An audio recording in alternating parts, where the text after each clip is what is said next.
예. 오늘은 작은 자야 내 제사함을 받았느니라 라는 제목으로 말씀의 은혜를 나누겠습니다. 오늘 본문의 말씀은 예수님께서 중풍병자를 고치시는 내용입니다. 그런데 우리가 본문을 보면 알 수 있듯이 이것이 단순히 예수님께서 중풍병자를 고치시는 일로만 끝나지 않고 그 안에서 작은 자야 내 제사함을 받았느니라 라고 하시는 말씀을 하셔서 우리가 보기에도 그것보다 훨씬 더 중요해 보이는 그런 문제들이 이 본문 가운데 담겨져 있다는 것을 우리가 발견할 수 있습니다. 여러분, 그래서 우리가 말씀을 들어가기 전에 전체적인 말씀의 숲을 한번 그리고 들어가려고 합니다. 계속 절기가 있어가지고 종려주일하고 부활주일을 지내다 보니까 절규설교를 하다가 이제 2주간 이 마태복음 강해가 끊겼잖아요. 그래서 다시 한번 여러분들 이 마태복음이 어떤 맥락에서 쓰여졌는지를 우리가 숲을 한번 그리고 나서 이제 오늘 본문에 해당하는 이 나무들을 살펴보고자 합니다. 마태복음은 마태가 이 복음서를 기록한 목적이 자신의 동포인 유대인들에게 예수님이 누구신가를 알리고자 하는 목적 때문에 기록하였다고 했습니다. 그래서 예수님이야말로 이 구약에서 예언하고 있는 메시아, 진정한 왕으로서 이 땅 가운데 오신 분이시다라는 것을 전하는 거예요. 그런데 이것이 이제 너희들이 생각하는 그런 세상적인 왕, 무슨 정치적이고 군사적인 왕으로 오신 분이 아니라 하나님 나라의 왕으로 오신 분이다. 이 얘기를 하고 싶은 거죠. 그래서 이제 이게 가장 큰 마태복음의 주제입니다. 그래서 우리는 오늘 본문 말씀을 통해서도 이 마태복음의 주제이기도 한 바로 하나님 나라의 왕으로서 예수 그리스도의 사역이 어떻게 그려져 있느냐를 본문을 통해서 우리가 은혜를 나누게 될 것입니다. 여러분, 마태복음 8장과 9장은 그러면서 마태가 주로 기록한 내용이 뭐냐면은 예수님이 병자들을 치유하시고 고치시는 이 치유 기적 사건들을 중심적으로 집중적으로 모아서 한 곳에 본문에 기록해 놓았습니다. 그래서 우리가 마태복음 8장 처음 시작할 때도 그 시작 첫 번째 내용이 뭐냐면 예수님께서 나병 환자를 고치시고 그 다음으로 백부장의 하인을 고치시는 내용들로 쭉 이어져 옵니다. 자, 보세요. 예수님께서 마태복음 8장에 처음 들어와서 치유 사건을 행하시는 일을 마태는 나병 환자를 고치는 사건으로 기록했다고 했어요. 그런데 실제적으로 예수님께서 공생의 기간 가운데 이 나병 환자를 제일 먼저 그럼 치료하셨느냐라고 하면 그건 아니거든요. 다른 복음서에서는 좀 달라요. 그러니까 이건 마태가 일부러 이 나병 환자를 고치신 예수님의 이 치유 기적 사건을 예수님의 기적 치유 사건 속에서 제일 먼저로 세팅해 놓은 그렇다는 의미죠, 여러분들. 왜 그랬을까요? 예, 여러 번 설명했으니까 이제 대충 아시겠지만 왜 그랬냐면은 이 나병이 가지고 있는 특별한 의미 때문인 거죠. 여러분들 그 당시 의학 기술이 발달되어 있지 않던 그 시절에는 이 나병은 치료할 수 없는, 인간이 치료할 수 없는 불치병이었어요. 그래서 그 불치성과 혐오성으로 인해 가지고 이 병은 하나님이 내린 질병이요, 하나님께서 내린 형벌로 간주되었던 그런 시절이었어요. 유대인들이 그렇게 생각을 했습니다. 그래서 이 나병이 상징하는 가장 큰 상징이 뭐냐면 죄와 허물로 말미암아서 멸망에 이를 수밖에 없는 하나님과 분리된 인간들이 처해 있는 비참한 운명을 상징하죠, 여러분. 그렇기 때문에 예수님께서 이 나병 환자를 고치시는 이 사건을 통해서도 그냥 이것이 단순한 질병의 치유 사건이 아니라 오직 예수 그리스도만이 우리의 모든 더러운 죄와 허물을 치료하시고 그 죄 속에서 우리를 건져내실 수 있는 유일한 구세주가 되신다라는 메시지를 담고 있다고 했습니다. 여러분, 제약으로 말미암아 죽을 수밖에 없는 우리 인간이 예수님을 만나지 않는 한 그 어떤 인간도 그 영혼이 영원한 멸망 속에서, 그죠? 죄와 허물로 인해서 죽을 수밖에 없는 그 영원한 멸망과 영원한 형벌과 영원한 저주로부터 벗어날 수 있는 방법이 있다, 없다? 없다. 자, 오늘 설교 끝났어요. 집에 가셔도 돼요. 기쁘네. 나도 이렇게 좀 빨리 끝냈으면 좋겠어요. 그러면 오늘도 기대하셔도 돼요. 저는 여러분들의 기대를 충분히 채워드릴 거라고 생각을 해요. 왜요? 제가 말씀을 그렇게 준비하고 저는 말씀을 제가 보면서도 제가 은혜를 누리니까요. 오늘 본문 말씀도 여러분 그렇게 우리가 읽었듯이 편안하게 우리는 읽었지만 내용들이 그렇게 뭐라 그럴까요? 하나하나가 의미 없이 쓰여진 것이 아니라 그 안 속에서 다 하나님께서 우리에게 큰 은혜를 주시고자 말씀으로 쓰여진 줄로 믿으시기 바랍니다. 자, 이렇게 예수님의 메시아적인 본격적인 사역으로서 오늘 본문은 또 어떤 말씀을 하고 있는지 한번 본문에 들어가면서 은혜를 나누고자 합니다. 다 같이 마태복음 9장 1절 읽읍시다. 시작. 예수께서 배에 오르사 건너가 본 동네에 이르시니. 아멘. 여기서 본 동네라는 것은 예수님의 사역의 중심지였던 가버나움을 가리킵니다. 우리가 이전 시간에 마태복음 8장에서 예수님께서 갈릴리 호수를 끼고서 이 가버나움의 정반대 맞은편이었던, 그죠? 그 가다라 지방 가가지고 이 귀신 들린 자들을 고쳐주셨는데 돼지떼들이 몰싸움으로 인해서 그들로부터 예수님께서 배척을 받으시고 거기서부터 쫓겨나시는 그런 내용들을 다뤘죠. 그리고 나서 이제 다시 배를 타고 그 본 동네인 가버나움으로 돌아오시게 된 것이죠. 자, 2절 읽읍시다. 시작. 침상에 누운 중풍병자를 사람들이 데리고 오거늘 예수께서 그들의 믿음을 보시고 중풍병자에게 이르시되 작은 자야 안심하라 내 제사함을 받았느니라. 아멘. 자, 여기서 이제 우리가 잠깐 참고해야 될 게 뭐냐면 이 마태복음에는 예수님께서 이 중풍병자를 고친 곳이 어디였는지에 대한 부분이 생략되어 있어요. 왕으로 오신 예수님을 강조하다 보니까 이 뭐라 그럴까요? 자세한 부분들은 많이 생략돼요. 마태복음 속에서. 그게 편집자적 의도죠. 어쨌든 간에. 그러나 본문과 동일한 사건을 다루고 있는 마가복음에 보면은 예수님께서 이 가버나움으로 들어오셔서 다시 집으로 들어가셨다. 집에 있었다. 이렇게 나와요. 다시라는 말과 집이라는 말이 나와요. 그러니까 그 집이 다시라는 말을 써서 옛날에도 들어가셨던 집이다 이런 얘기인 거거든요. 그럼 이 집이 누구의 집이었겠느냐라는 견해가 많은데 마가복음을 보면 예수님께서 가버나움에서 베드로 장모의 열병을 고쳐주시고 난 뒤에 그 집에 쭉 머무르시면서 그 집으로 예수님을 찾아오는 많은 병자들과 귀신 들린 자들을 고치셨다라는 기록이 나옵니다. 그리고 나서 이제 갈릴리의 여러 지역을 다시 다니시면서 복음을 전하시다가 지금 며칠이 지난 시간 후에 다시 이 가버나움으로 와서 집으로 들어가셨다라는 거예요. 여기서 다시, 그러니까 마가복음의 특징 중에 하나가 마가가 요 다시라는 단어를 아주 시기적절하게 잘 써요. 그래서 이 다시라는 의미를 뭘로 쓰냐면은 연결성, 연속성. 그러니까 앞에 것과 뒤에 것이 떨어져 있는 것이 아니라 같이 연결돼서 또 예수님이 또 다시 그 일을 똑같이 행하신다라는 의미로서 이 다시라는 게 쓰이거든요. 여기서는 집에 그 앞에 다시 집에 있느니라라고 해가지고 그 집이 예전에도 예수님이 머물렀던 집이라는 의미로서 다시가 쓰였어요.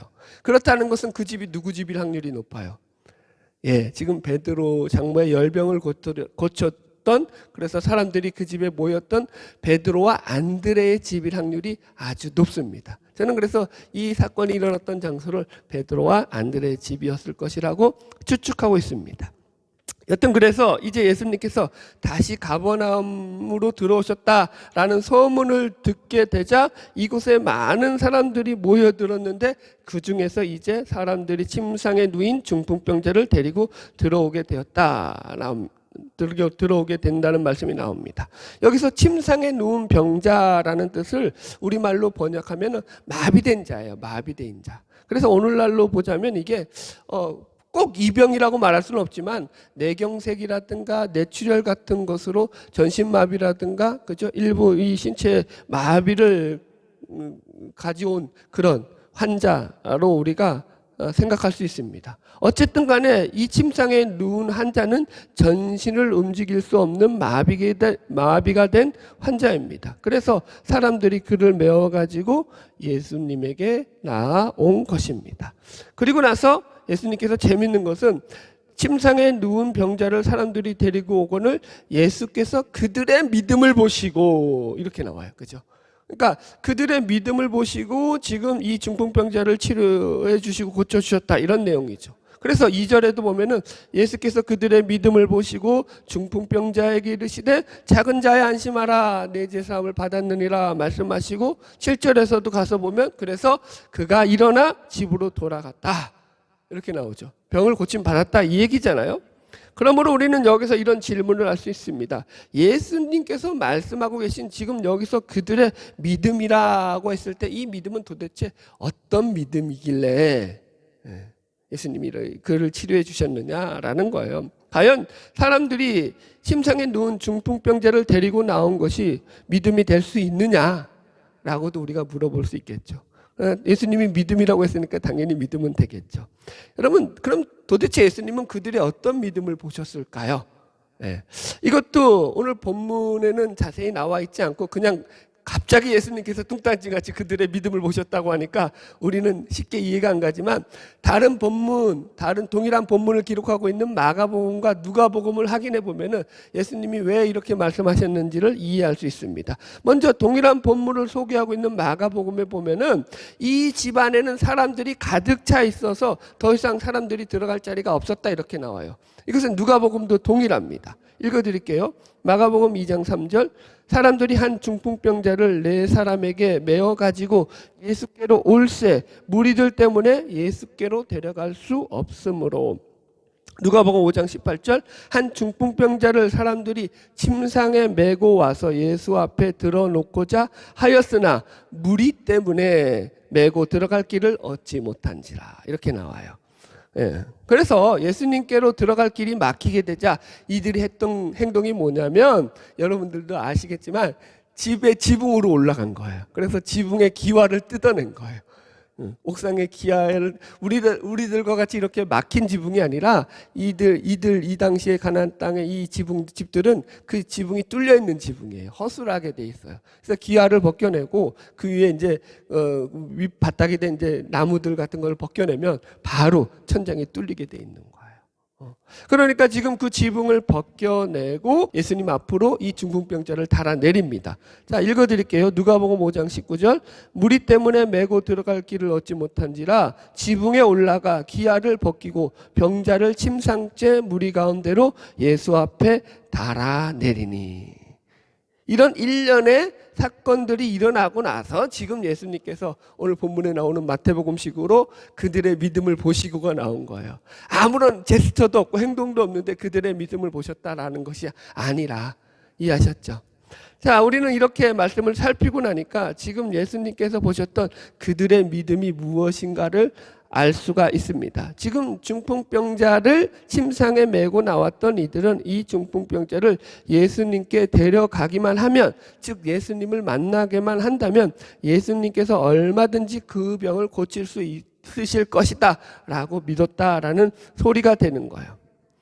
여기서도 또 이런 생각을 할 수 있죠. 우리는 예수님께서 질병을 고칠 수 있는 것이 무슨 믿음이 될 수 있는가, 그렇게 생각할 수 있지만 저는 이것도 아주 큰 믿음이라고 생각을 합니다. 제가 왜 그렇게 생각을 하는지 이제 좀 설명을 드리겠습니다. 마태복음에서 예수님께서 사람들의 믿음에 대한 말씀을 하시는 것이 총 13번 나와요. 그러니까 이 믿음이라는 말을 표현하시는 게 13번 나와요, 마태복음에. 그 중에서 8번은 예수님의 신성을 믿지 못하는 제자들이라든가 혹은 사람들을 향해서 믿음이 적은 자들아 어찌하여 의심하였느냐라는 말로서 어떻게 보면 좀 부정적인 표현으로 예수님이 그 믿음이라는 말을 사용하셔요. 그리고 나머지 5번은 이제 예수님께서 병자들을 고치시고 치료하시면서 그 병자들을 고치실 때 그들의 믿음을 보시고 그들을 치료하셨다라는 말씀을 하실 때 이 믿음이란 말이 사용되고 있습니다. 그래서 이 마태복음 8장에서도 백부장의 믿음을 보시고 그렇게 나오고요. 이 지금 중풍병자의 믿음도 나오고, 이 9장에 가면 뒤에 맹인들의 믿음을 보시고 믿음대로 될지어다라고 치료하시는 내용도 나오고, 여튼 이 마태복음의 치유 기사가 집중되어 있는 마태복음 8장과 이 9장에 이 예수님께서 이 병자들을 치유하실 때 믿음에 대한 말이 4번이나 나와요.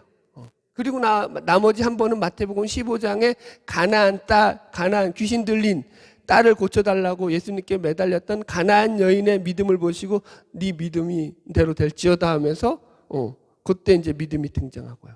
그러니까 지금 예수님의 믿음이라는 말씀을 지금 병자들을 고치시는 데 있어서 믿음이라는 말씀을 주로 사용하시는 게 바로 이 마태복음 8장과 9장에 집중되어 있다고요. 지금 무슨 말씀인지 이해하셨죠? 여러분, 예수님께서 얼마든지 믿음과 관련이 없이도 예수님을 찾아 나왔던 많은 사람들, 병자들과 귀신 들린 자들을 그냥 고쳐주셨어요. 그래요? 안 그래요? 그죠? 그런데 예수님께서 그렇게도 하시지만 지금 특별히 성경에서 말씀하고 있는 것은 예수님께서 눈여겨보시는 믿음이 있다.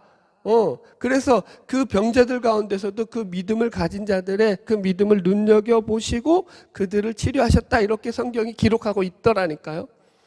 그래서 이 복음서, 특별히 이 복음서에서 예수님이 말씀하시는 믿음 속에서는 예수님이 믿음을 분량의 단위로 말씀하실 때가 많죠. 네 믿음이 크도다. 네 믿음이 적도다. 이 믿음이 적은 자들아. 혹은 네 믿음대로 될지어다 라고 할 때 이 믿음대로 된다는 걸 원어적으로 보면은 네가 가진 믿음의 분량대로 될 것이다. 이 얘기거든요. 이렇게 표현을 하신다고요. 예수님께서. 여러분. 이해하셨으면 아멘? 자, 제가 여러분 이 믿음은 다이아몬드와 같아서 여러 가지 색깔이 있다고 말씀드렸습니다. 그래서 지금 예수님께서 말씀하시는 믿음은 어떤 믿음이냐면 예수님의 그 신성을 믿고 예수님의 능력을 믿는 그런 믿음이라고 할 수 있습니다. 예수님께 나가면 얼마든지 예수님이 우리의 질병을 치료해 주실 수 있다. 우리를 살리실 수 있다라는 믿음입니다. 그래서 오늘 우리가 본문 말씀을 통해서 첫 번째로 확인할 수 있는 영적 교훈은 우리 주님께서는 우리의 삶 속에서도 우리가 주님을 신뢰하고 의뢰하고 살아가는지 그 믿음을 우리가 얼마나 주님을 의뢰하고 살아가는지 우리의 믿음에 대한 것들을 늘 감찰하고 계시다라고 우리가 생각해야 됩니다. 자, 우리는 이렇게 표현해 볼까요? 여러분, 인간은 그 상대방이 믿음이 얼마나 큰지 알까요? 모를까요? 믿음의 분량을 여러분들이 저를 보면 제 믿음이 큰지 적은지 알아요? 네? 인간은 몰라요. 그죠? 크다고 해주셔야지. 그래야지 제 기분이 좋죠. 그런데 사실은 몰라요. 인간은 몰라요. 그런데 우리의 중심을 아시고 우리의 인간의 마음을 아시는 하나님이시잖아요. 예수님은. 그러니까 그 속에 정말로 하나님을 신뢰하고 하나님을 의뢰하는지 하나님은 아시죠. 여러분. 그러니까 하나님은 만우리 여김을 받지 않으셔요. 신실하게 믿으셔야 돼. 하나님의 하나님 되심을 믿으시고 주님의 은혜 가운데서 날마다 회복하고 승리하는 역사로 나아가기를 주의 이름으로 축복합니다. 그렇다고 혹 이걸 또 오해하셔서 내가 병원에 가서 고쳐야 될 병까지도 예수님께 고쳐달라고 떼쓰시면 안 됩니다. 이러면 예수님도 난감하십니다. 야, 이거 어쨌을까? 이러십니다. 여러분, 구별 잘 하시기 바랍니다. 자, 말씀 계속 나가겠습니다. 자, 2절을 보면은, 그래서 이제 그들의 믿음을 보시고 난 뒤에 예수님께서 하시는 말씀이 나옵니다. 작은 자야, 안심하라. 내 제사함을 받았느니라. 아멘. 여기서 작은 자라는 것은 개역 성경은 소자라고 표현되고 있어서 보통 이 말은 유대 사회에서 보통 자신보다 나이가 어린 자를 부를 때 사용하는 그런 호칭입니다. 지금 예수님은 그런데 이걸 이제 그냥 그렇게 사용했는지 정확히 알 수 없지만 대충 우리가 그래도 이 문맥의 분위기를 볼 때 지금 오늘 본문에 등장하는 이 중풍병자는 예수님이 그를 향해서 바로 작은 자라고 불렀던 것으로 보아서 이 사람의 나이가 아직 젊었을 확률이 매우 높다라고 짐작을 할 수 있습니다. 그리고 그 뒤에 안심하라라는 말은 이것도 원어적으로 보면은 이게 옆에서 응원하는 거예요. 막 상대를 응하면서 용기를 북돋워 주는 거예요. 힘을 내라, 용기를 내라. 그래서 이제 예수님께서 제자들에게는 담대하라 이러라고 말씀하실 때 또 이 말이 원어로 동일하게 쌓였어요. 그러니까 안심해라, 힘을 내라, 용기를 내라. 지금 예수님께서 이렇게 지금 이 중풍병자에게 얘기를 하시는 거예요. 자, 그렇다라는 것은 자 보세요. 예수님께서 첫 마디가 작은 자야 안심하라 라고 했다는 것은 지금 이 중풍병자의 마음이 막 쿵쾅 예수님을 만나고 난 뒤 뛰고 있었다는 얘기가 되는 거예요. 이해하셨죠? 아니 뭘 예수님을 보고 나서 아무런 감정도 없고 멀쩡한데 예수님이 갑자기 안심하라 이렇게 말할 필요는 없는 거죠. 무슨 말인지 이해하시죠? 자, 여기서 우리는 이 중풍병자의 믿음도 여기서 작용했을 확률이 매우 높다라고 가정할 수 있는 거예요. 이런 거예요. 어쩌면 이 사건은 아마도 예수님을 만나기를 가장 소원했던 중풍병자가 주위의 사람들에게 떼를 쓰고 애원해서 일어났던 결과가 아니었을까, 이런 짐작도 가능하다니까요. 생각해 보십시오. 지금 사람들이 남의 집에 옥상에 올라가 가지고 옥상의 지붕의 기아를 다 뜯어내고서, 그죠? 그러니까 이게 뭐예요? 남의 집에 재산을 손괴한 거예요. 파손죄예요. 오늘날로 말하면. 그때나 지금이나 그거는 잘못이에요. 큰 잘못이죠. 그러면 반드시 여기에 대해서는 누가 책임을 물어야 될 거 아니에요. 누가 책임지지 않는데 갑자기 그냥 이 사람들이 그 귀하를 뜯어낼 수 있는 건 아니라고요. 자, 보세요. 그렇다라는 것은 여기서 누가 가장 이 일에 대해서 책임지겠다고 나선 자가 누구였겠느냐라는 거예요. 제가 볼 때는 이 중풍병자였다고요. 몸은 안 움직이지만 이 중풍병자가 이렇게 말했을 거예요. 나는 예수님을 꼭 만나야겠으니까 이 지붕의 귀하라도 뜯어내서 나를 내려주시오. 내가 이 나머지 이 집에 파손되는 모든 이 손해되는 부분들은 내가 다 배상할 테니, 내가 책임질 테니까 걱정하지 말고 이 지붕의 귀하를 뜯어내서 나를 좀 도와주시오. 그래서 사람들이 이렇게 흔쾌히 그를 도와주지 않았을까? 이런 가정이 충분하죠. 무슨 말인지 이해가시죠? 여러분, 지금도 그래서 그들의 믿음을 보셨다고 했을 때 이 그들의 믿음은 이 중풍병자를 데리고 왔던 그 사람들의 믿음도 되지만 그것과 포함해서 예수님을 만나기를 간절히 소원했던 이 중풍병자의 믿음도 포함되어 있다라는 거예요. 여러분 지금도 주님은 동일하신 분이시라니까요. 그분을 신뢰하고 그분을 의지하고 그분을 찾는 자들을 만나 주신다고요.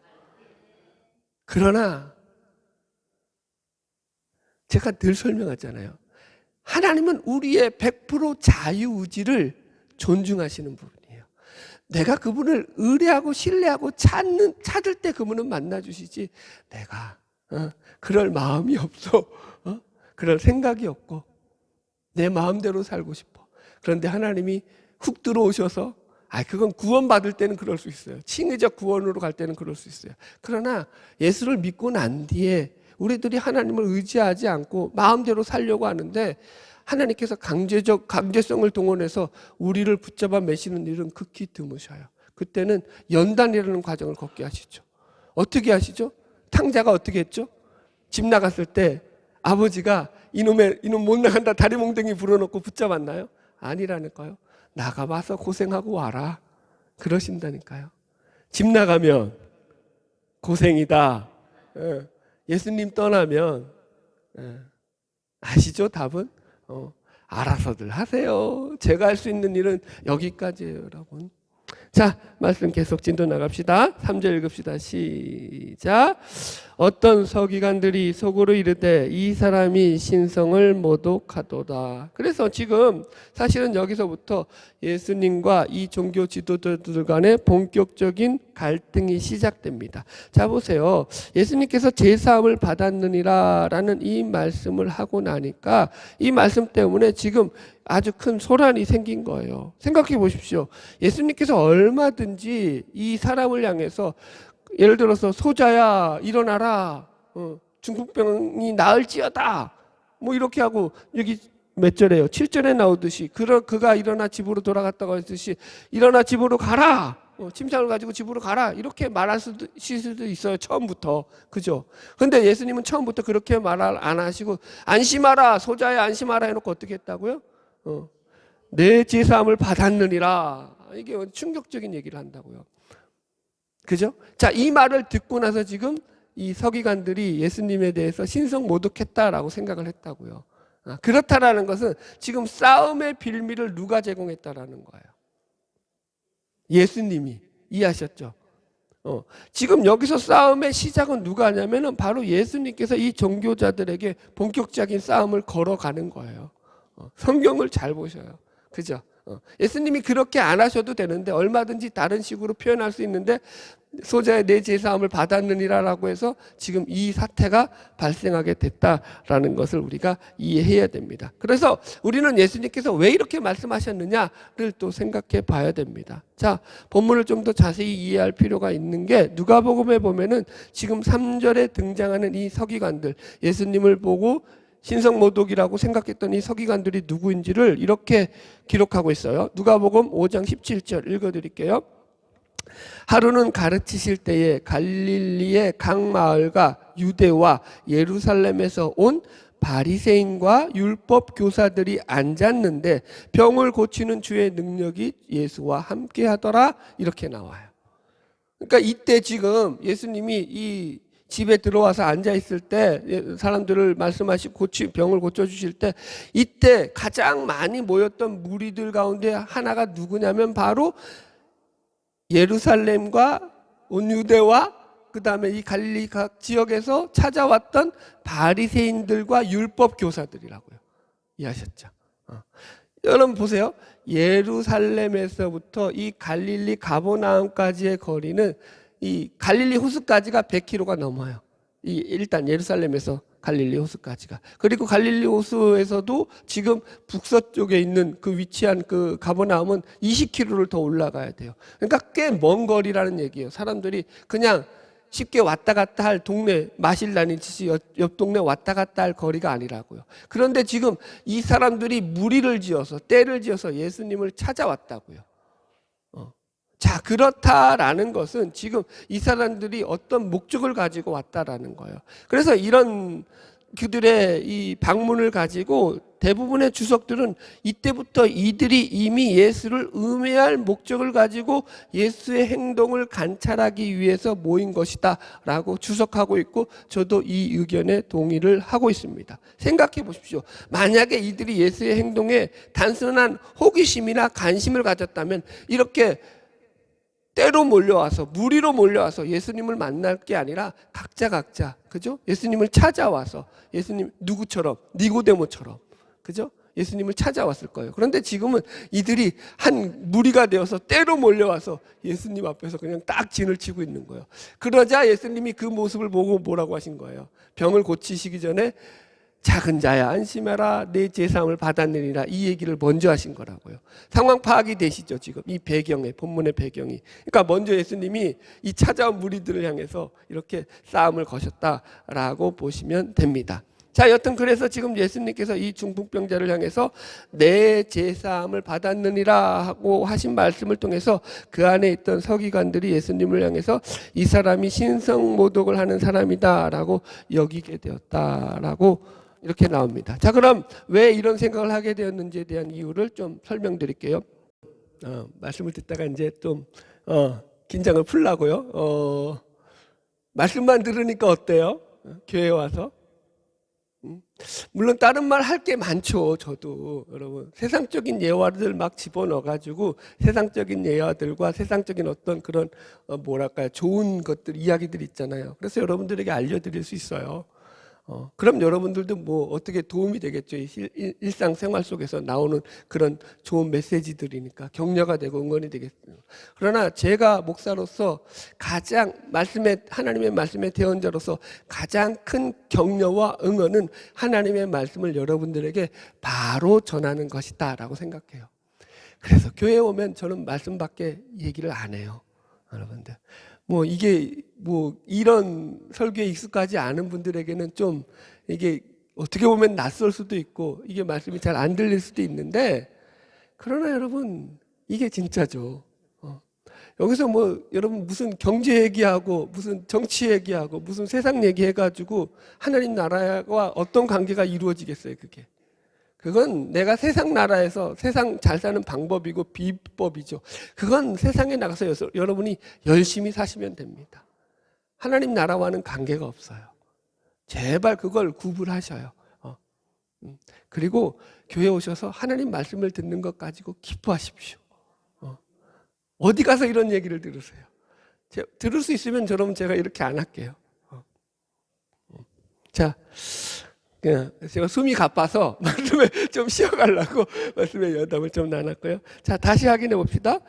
왜 지금 이들이 예수 그리스도가 죄를 사하겠다라는 이 말씀을 한 것을 가지고 신성 모독이라고 생각하냐면, 율법에 의하면 죄는 누구만 사할 수 있는 거예요? 하나님만이 사할 수 있는 거예요.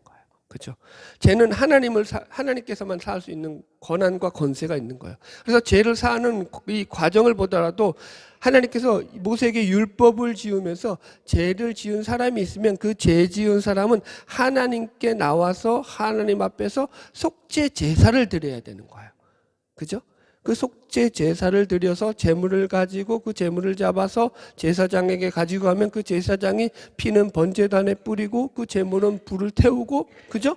그런 과정들을 통해서 이 제사가 하나님께서 흠양하시고 난 뒤에, 하나님께서 그러고 난 뒤에 그들의 죄를 사해 주시는 것이 이 보통 이 속죄의 과정이에요. 그렇죠? 거기서 그래서 제사가 있어야 되고 뭐가 있어야 돼요? 제물이 있어야 되고 제사장이 있어야 돼요. 이 속죄의 과정 속에서. 근데 예수님이 그런 과정이 있으셔요, 없어요? 지금 전혀 없으셔요. 그래놓고 그냥 단도직입적으로 네 제사함을 받았다 이래 보니까, 이건 하나님이 하실 일을 해버리니까, 어떻게 보면은 이 바리새인들과 서기관들의 눈에서는 이것이 매우 불편한 그런 모습으로 비춰졌을 것입니다. 자, 본문 말씀 계속 읽읍시다. 시작. 4절 시작. 예수께서 그 생각을 아시고 이르시되 너희가 어찌하여 마음에 악한 생각을 하느냐. 5절 내 제사함을 받았느니라 하는 말과 일어나 걸어가라 하는 말 중에 어느 것이 쉽겠느냐. 예, 여기서 이제 예수님께서 아신다라는 것은 이 서기관들의 생각을 아신다는 말씀이겠죠. 그래서 이 말씀은 예수님께서 서기관들이 속으로 생각한 것까지 아시는 전지하신 하나님이심을 증거하는 말씀이기도 합니다. 그래서 예수님은 지금 이 서기관들의 생각을 마음에 악한 생각이다라고 정의하고 있어요. 너희가 어찌하여 마음에 악한 생각을 하느냐. 그죠? 그러니까 예수님의 정의가 정확하신 거죠. 그러니까 그들의 생각이 악했다고 지금 예수님이 정의를 내리십니다. 그렇다는 것은 지금 예수님께서는 저들이 지금 생각하는 것이 하나님 보시기에는 매우 잘못된 생각이고 나쁜 생각이다라고 지금 말씀을 하시는 거예요. 보세요. 왜 그렇게 말씀하셨을까요? 일단 이런 거예요. 이 서기관들이 마음속에서 그런 생각이 들었으면은, 만약에 이것이 진리를 파악하고 어떤 진짜로 무엇이 옳고 그른지 진리를 갖다가 우리가 제대로 알기를 원하는 그런 차원에서의 생각이었다고 하면은 어떻게 해야 될지 맞죠? 예수님에게 물어봐야죠. 왜 그렇게 말씀하셨어요? 누구처럼? 니고데모처럼. 예수님이 말씀하니까 못 알아들어요. 그러니까 묻잖아요. 물어봐야 되는 거예요. 그죠? 여러분들 마찬가지예요. 여러분들이 신앙에서 여러분들이 궁금한 게 있으면은 목회자에게 도움을 구해야 될까요? 안 구해야 될까요? 구해야 되셔요. 말씀을 모르는데 왜 모른 채로 살아가시냐고요. 그거만큼 악한 건 없어요. 성경이 지금 얘기하는 거예요. 말씀을 모르면 배우시라고요. 저도 지금 30년 넘게 말씀만 붙잡고 있는데도 말씀을 들으면 들어도 지금도 모르겠고 하나님께 죄송스럽고 부끄럽고, 그런데 여러분들 무슨 배짱으로 그렇게 말씀을 모르면서도 당당하게 사시는지 참 용감하신 것 같아요. 그러나 여러분 걱정하지 마십시오. 그래도 여러분들을 안 버립니다, 하나님이. 그러나 말씀을 아는 것이 중요하다. 모르는 것보다는 아는 게 훨씬 더 가치 있는 삶이고 귀한 삶이다. 자, 여기까지 하고요. 5절 7절 계속 넘어갑시다. 5절부터 7절까지 읽읍시다. 시작. 내 제사함을 받았느니라 하는 말과 일어나 걸어가라는 말 중에 어느 것이 쉽겠느냐. 그러나 인자가 세상에서 죄를 사하니 권능이 있는 줄 너희로 알게 하노라 하시고, 중풍병자에게 말씀하시되 일어나 내 침상을 가지고 집으로 가라 하시니 그가 일어나 집으로 돌아가거늘. 예, 그래서 결국 예수님께서 이 사람을 향해서 선포하시는 말씀이, 인자가 세상에서 죄를 사하는 권능이 있는 줄 너희로 알게 하려 하노라. 예수님 자체가 죄를 사하는 권세가 있으신 분이시다. 곧 하나님이심을 갖다가 지금 선포하신다고요. 미련해서 사람들이 못 알아듣는 거지. 이 말씀은 쟤는 누구만 사할 수 있어요? 하나님만 사할 수 있는 거예요. 지금 권세 있는 말씀을 하시는 거예요, 여러분들. 그래서 이 말씀을 듣고 이제 두 부류가 생겨난 거죠. 예수님의 말씀을 믿는 무리와 믿지 않는 무리들. 지금 가장 이 말씀을 듣고 나서 이제 서기관들과 바리새인들은 예수를 어떻게든지 음해하고 중상모략해서 넘어뜨리고자 하는 그런 나쁜 마음을 품게 되는 것입니다. 여러분, 말씀을 정리하자면 지금 예수님께서 이렇게 말씀하셨는지를 우리가 마지막으로 이해할 것이 뭐냐면, 지금 예수님의 말씀은 틀린 부분이 하나도 없어요. 그죠? 하나님의 아들로서 하나님이신 분으로 우리의 죄를 사하시는 권세와 능력을 가지신 분입니다. 그런데 왜 예수님께서는 하고 많은 병자들을 고치시는 수많은 치유 기적 사건들 속에서도 유독 오늘 본문에 나오는 이 중풍병자를 고치시는 이 사건 속에서 예수님께서 왜 굳이 이 말씀을 하셨느냐라는 것이 오늘 말씀의 핵심 포인트가 되겠죠. 그죠? 어느 때 이 말씀을 하셔도 사실은 상관이 없으셔요. 그죠? 안 그래요? 예수님이 죄를 사하는 권세 당연한 거고, 이 말씀을 하나님의 아들로서 어느 때에 선포하셔도 상관없는데 지금 본문에서는 이 중풍병자를 고치시는데 이 말씀을 사용하고 계시다라는 거예요.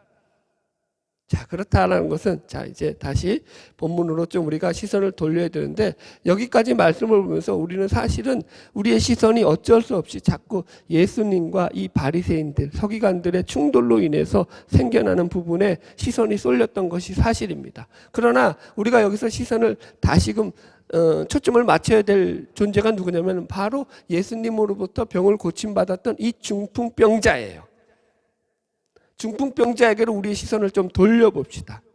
보십시오. 우리는 이 중풍병자의 시선에서 예수님의 말씀을 다시 돌아보시면, 이 7절을 보시면 그가 일어나 집으로 돌아갔다라고 해서 그가 예수님으로부터 그 질병의, 육신의 질병을 치유받고 돌아갔다라는 것을 확인할 수 있습니다. 그죠? 그러나 이것보다 더 중요한 것이 바로 그 앞에서 이 중풍병자에게 예수님께서 선포하셨던 작은 자야 안심하라 내 죄사함을 받았느니라 라고 하는 이 말씀이에요. 이 말씀을 통해서 이 중풍병자는 여러분 육신의 질병만 치료받은 것이 아니라 그 영혼의 죄까지도 완전히 치료받았죠. 여러분, 이게 인간으로서 가능한 일이 아니잖아요. 그러니까 이게 다 무슨 말이냐면, 예수님을 만나고 난 뒤에 이제부터 이 중풍병자는 진정한 하나님의 백성으로서 하나님이 주시는 신령한 복들을 누리면서 살아가는 존재가 되었다, 이 소리예요. 저는 이 중풍병자가 집으로 돌아간 뒤에도 그 후에 예수 안에서 얼마나 기쁘고 자유한 삶을 살았을지를 제 머릿속으로 상상하면 행복한 기분이 듭니다. 예수로 말미암아서 내 문제만 해결받고 끝나는 것이 아니라 내 영혼이 구원받은 자가 누리는 기쁨과 소망과 평안과 희락과 영광과 승리와 감사가 있다고요. 지금 이 중풍병자는 그걸 누렸다고요. 여러분들, 아쉬운 게 마태가 그걸 좀 기록했으면 얼마나 좋았을까, 복음서의 저자들이. 제가 그래서 예수님께서 중풍병자를 고치시는 이 본문을 결론 지으면서 이런 생각을 해보았습니다. 예수님은 얼마든지 지금 이 사건으로 인해서 바리새인들과 서기관들을 통해서 오해도 받으시고 음해도 받으시는 그런 어떤 큰, 그죠? 어떻게 보면은 약점을 잡히시는 꼴이 될 수 있음에도 불구하고 예수님은 이 중풍병자 한 영혼을 죄로부터 구원하시고 살리시고 그의 병을 치료하시는 일에 더 큰 가치와 기쁨을 두시고 그 일을 행하시더라는 거죠. 이것이 우리의 아버지 되시는 하나님의 마음이고요. 지금도 하나님은 우리에게 동일하게 이 일을 행하셔요. 우리가 예수를 믿음으로 그래서 우리 안에서 이 긴 기쁨과 소망을 가지고 살아가게 됩니다. 자, 보세요. 마지막 결론 말씀 보면서 말씀 마치겠습니다. 8절 읽읍시다. 시작. 무리가 두려워하며 이런 권능을 사람에게 주신 하나님께 영광을 돌리니라. 아멘. 여기서 보면은, 이제 원어로 보면은 여기서 무리가 두려워하며 이런 권능을 사람에게 주신 하나님께 영광을 돌리라 해서 사람에게라는 말이 원어로 보면은 사람들에게로 나와요. 그러니까 지금 우리 번역은 그냥 이게 그냥 예수님께 이 권능을 주신 하나님께 영광을 돌린다 이렇게 번역을 하도록 이해하도록 이렇게 번역을 해놓았는데, 세팅을 해놨는데, 실제 원문에 보면은 이 사람이 복수로 나와요. 사람들에게 이런 권능을 주셨다 이렇게 나와요. 그래서 많은 성경학자들은 이 사람들이 누구냐, 교회로 보고 있어요. 저도 그것에 동의를 하고 있고요. 그러니까 지금 무슨 말이냐, 이것이 교회 자체가 죄를 사하는 권세가 있다 그런 말이 아니라, 하나님께서 예수 그리스도의 핏값을 주고 사신 주님의 몸된 교회를 통해서 우리 주 예수 그리스도의 십자가로 말미암아 죄를 사하는 권세가 계속해서 이루어지고 성취되도록 그 죄사함 받고 구원받는 놀라운 하나님 나라의 복음 사역을 우리 교회를 통해서 계속해서 이루어가고 계신다, 이 말이 된다고요. 얼마나 교회가 영광스러운 곳이에요. 얼마나 놀라운 곳이에요. 이곳에 들어온 자들에게 하나님께서 그 역사를 통해서 죄를 사하는 권세를 계속해서 성취하게 하시는 거예요. 이루어 가시는 거예요. 여러분들, 이게 우리가 받은 은혜죠. 여러분, 제가 예수를 믿고 나서 가장 기쁜 건 뭐냐, 감사한 것은 뭐냐, 예수를 믿고 나니까 이제 죄가 무엇인지 알고 죄와 어떻게 싸워야 되고 죄를 어떻게 대적해야 되는지를 알게 되었다는 거예요. 그래서 늘 죄를 경계하면서 살아갈 수 있는 존재가 되었다라고요. 얼마나 감사해요. 그게 모르면 자기가 예수를 믿어도 이게 바른 길인지 틀린 길인지 죄된 길인지 의의 길인지를 분별을 못하고 산다면 그것만큼 하나님을 마음 아프게 하는 일이 어디 있겠느냐라는 거죠. 무슨 말인지 이해하셨죠? 여러분들, 바라기는 저와 여러분 모두 예수 그리스도 안에서 하나님의 자녀된 기쁨과 영광과 축복과 승리를 누리며 살아가는 저와 여러분 되기를 주님의 이름으로 축복합니다. 기도하겠습니다.